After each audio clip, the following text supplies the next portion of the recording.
श्री स्वामी समर्थ. जय महाकाली सर्वांना. 2025 रोजी आलेली आहे गुढीपाडवा आहे. 30 मार्च 2025 वार रविवार आलेला आहे.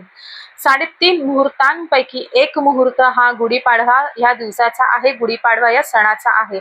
म्हणून गुढीपाडवा सण साजरा करण्यासाठी, गुढी उभारण्यासाठी कोणताही शुभ मुहूर्त आपल्याला बघण्यासाठी काहीही गरज नाही.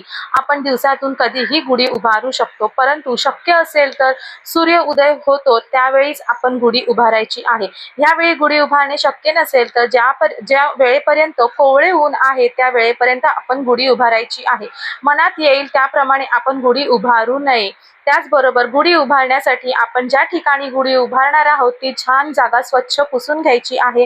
तिथे छान रांगोळी काढायची आहे. त्याच्यावर एक चौरंग किंवा पाट ठेवून त्याच्यावर एक वस्त्र अंथरून घ्यायचे आहे. वस्त्रावरती हळद कुंकू अक्षता अर्पण करायच्या आहेत आणि वेळूची काठी स्वच्छ पुसून आपण त्याच्यावरती उभी रोवायची आहे.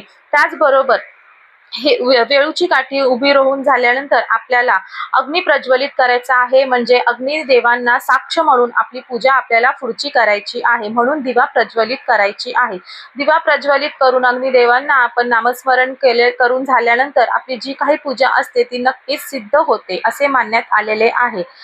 दिवा लावून झाल्यानंतर उदबत्ती लावायची आहे. वेळूच्या काठीला हळद कुंकू अर्पण करायचा आहे आणि आपण जे काही वस्त्र आपण गुढीला घालणार आहोत ते वस्त्र वेळूच्या काठीला आपल्याला घालायचे आहे. त्याचबरोबर साखरेची गाठी, बत्तासे ज्याला म्हणतो ते, लिंबाचा डहाळा, आंब्याचा डहाळा आणि हार घालून, फुलांचा हार घालून आपण गुढी सुशोभित करायची आहे. आणि गुढीच्या वरती आपल्याला तांब्याचा तांबा लावायचा आहे. त्या तांब्याला आपल्याला 5 हळद कुंकांची नामे ओढायची आहेत.